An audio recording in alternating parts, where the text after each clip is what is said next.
Hi everyone, welcome back to my channel. Here's another week in review. It's going to be a pretty short one. First off, since I usually kind of have this one toward the later, I'll talk about my writing first. First, you should be glad that I have not actually written anything of Babylon Dithers this past week because I've been focused on re-outlining the book, and so I filmed like 8 hours of re-outlining acts 2, 3, and 4 of Babylon Dithers and 8 hours of footage. And so this past week I've been editing that into a video, and actually I had to wind up posting it as 2 videos.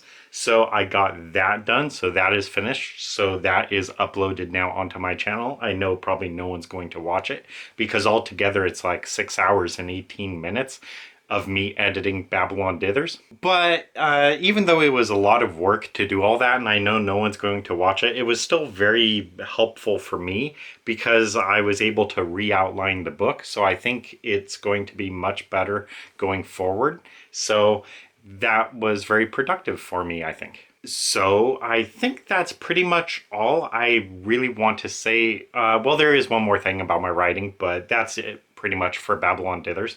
So yeah, no writing done this last week. Now that that re-outlining is out of the way though, this coming week I would like to get back into writing Babylon Dithers. Because when I left off, I was starting to feel like I was getting on a roll. So I wanted to get back into that as soon as I can. The other thing about my writing is I've actually been editing a little bit of Arabian Dawn. So I've mentioned this. This is kind of the book I moved onto my currently editing book. It used to be Keeping Fire was the main book I was kind of had aside for editing. But I got this in the mail about a week or two ago. So I'm kind of shifting my edits to this book. So just whenever I go into town and we'll have to wait for 10 minutes for an appointment or anything, I bring this book along and edit it. So I'm not gonna show really up close. Oh, there goes a pen. But this page has 1 correction. This page has about 5. That page has just 2 corrections. This one again has about 5. That one looks like it just has 1. This one has about 6 corrections. This one again about 5. About 6 on that one. And about 2 right there. So yeah, so that's kind of the average so far. So it's not altogether that messy, and it's pretty much just getting rid of a word here or there, just a real small thing. So I think this is looking pretty good. This copy of Arabian Dawn, the 5th book in the Trevor Knight series. It's actually my favorite book to date. So yeah, I'm kind of just slowly beginning to edit it a little bit more. I did say how I was kind of feeling burnt out on editing, but I like this book. So, I can kind of manage editing it a little bit more occasionally. But anyway, I think that is it for my writing. So nothing more about my writing going forward, I think. I know most people probably aren't interested in that. Next, I usually talk about reading. So I've actually done pretty good reading this past week. So I'm kind of I think these videos are really helping me to read a little bit more. So this is actually the one book I did not read this past week, Milan Kundera, The Book of Laughter and Forgetting.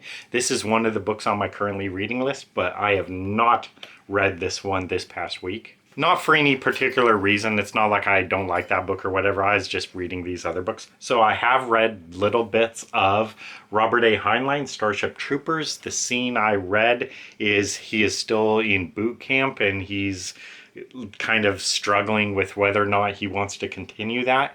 And one of the recruits or whatever is whipped because he strikes an officer. So that's that happens. Liking that pretty well, I guess, though. I also read a chapter of A Gentleman in Moscow by Amor Towles.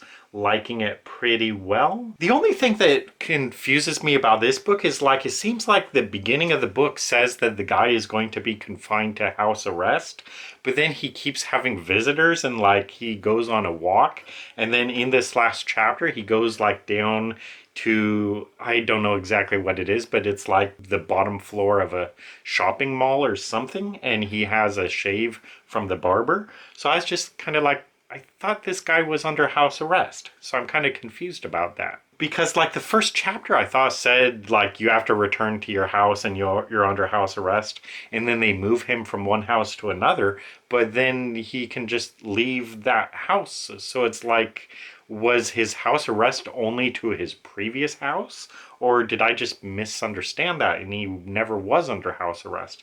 So that just kind of confuses me. So if anyone knows, like, was that guy supposed to be under house arrest, or is that something I just missed, or did I misread that? You know, let me know. I also read a few chapters of Sherlock Holmes. The Sign of Four is the book I'm currently reading, which I think is the second book in the Sherlock Holmes series.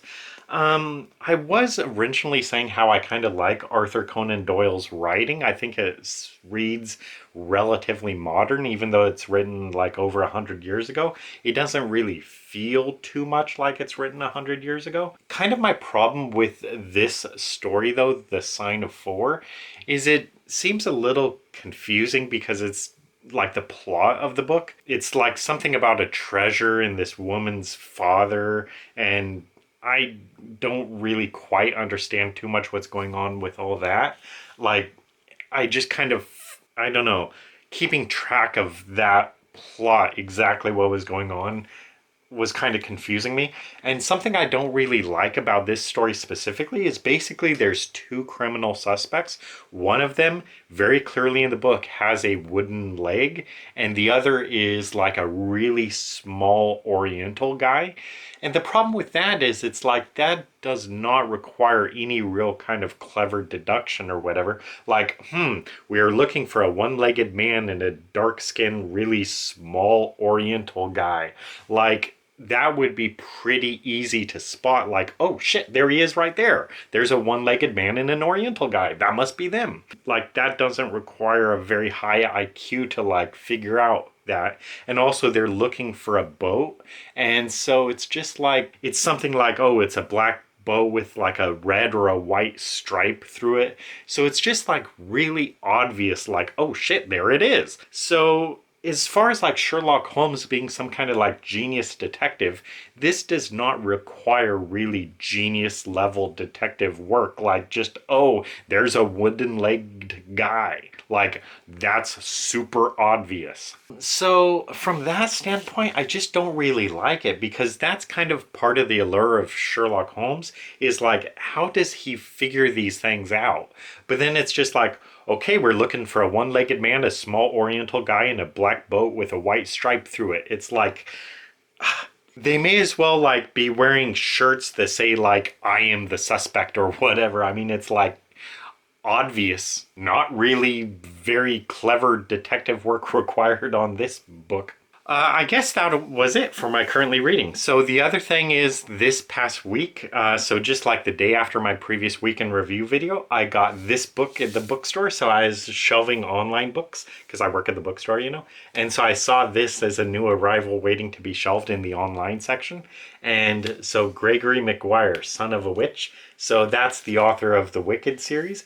So of course there was no like signed sticker on it, but my first thought of course is this book signed, or is this just like a first edition or whatever? So I opened it up and yes, it is signed. So right then I was like, okay, I want that. And the price, it was marked for $45 and I got it for $30. So that's a pretty good deal, I think. So yeah, just kind of a signed book I was kind of hoping to get, a signed book by the author of Wicked, which is such a popular thing now because of the musical and the movie.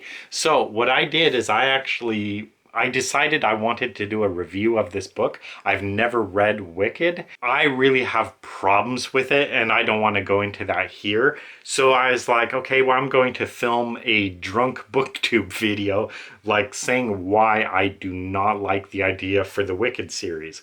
And then I kind of decided, well, I shouldn't do a book review of a book I haven't read, so I picked it up from the library and at least tried to read it. I only wound up reading 20 pages before DNFing it. And so yeah, yesterday I filmed maybe it was the previous day, I filmed a drunk book review. So yeah, that was really fun to do. I really liked that video and I just posted it this morning along with a short of it.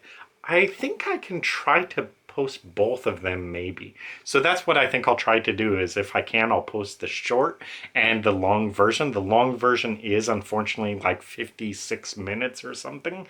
That's so much time for a book I only read 20 pages of.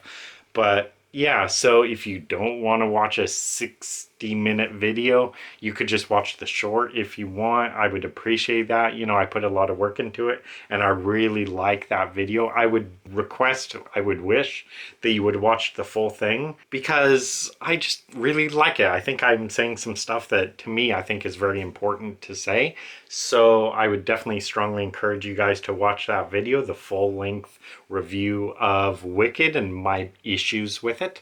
But if you don't want to watch a 60-minute video, I'll at least post a short for you if I can. So anyway, that's kind of it for the main event stuff. Just like otherwise personal news, I usually talk about like celebrity or prominent deaths or whatever. The main death that I recall occurring was like one of the actors from Back to the Future and Top Gun. I like never know his name. Oh, so yeah, I think it's James Tolkan. So in Back to the Future, he's kind of like, I don't know if he's the principal. I think he is. But yeah, I think he's in all three Back to the Future films. And in Top Gun, he is like the admiral or whatever in the Tom Cruise film. So yeah, I actually thought that guy was in a lot more films. I think I may have been kind of confusing him with Michael Ironsides, who is, I think he's also in Top Gun. But I don't know, they just kind of look similar to me, like bald guys, and they kind of have similar skin complexions, I think. So I don't know, those guys look similar to me. So yeah, so anyway, that guy died from Back to the Future and Top Gun. So that's kind of like, oh, damn. Otherwise, I don't know too much what else to say. The Mariners season has started. I think they're 2-2. They really easily could be 4-0. So it's kind of unfortunate that they're doing that. You know, the season could be off to a much better start, starting 4-0. That would just add a lot of hype. As far as like gaming, the game I've actually been playing this past week is NBA 2K. I don't know what it is. I think I played NBA 2K24. And so for that game, I have a Seattle Sonics dynasty. So my team is Gary Payton, James Harden, Russell Westbrook, Kevin Durant, Sean Kemp, and Detlef Shrimp. I don't know how to pronounce it. And then also like a rookie. Something I like to do on NBA 2K is I like to draft players exclusively from one college. So I will have like all Wyoming college players or all whatever Arizona State players or anything like that, Purdue, or just kind of any random college, like whichever guy I draft first, you know, in my first year draft, I'll only draft players from that college. It's just sort of a quirk I have. But yeah, so that's my Sonics dynasty on NBA 2K. So I'm working on getting all those players' numbers retired as Sonics. Gary Payton, Sean Kemp, Russell Westbrook, James Harden, Kevin Durant, Detlef Shrimp, because they all should have their numbers retired in Seattle. I assume Gary Payton's number is. It must be retired for Seattle. But anyway, so that's kind of the game I've been playing. So I think that is really about it for this week in review. So I think it's a relatively short video. I'm trying to think if there's anything else. I don't really think so. So anyway, that's going to be it for this video. So yeah, again, I would wish that you guys would check out the drunk book reviews of the Wicked book, either the short or the full-length one. I would really appreciate that. And yeah, tell me what you guys think. Anyway, thanks for watching. Hope to see you in another video. Bye. 2, 3, 4.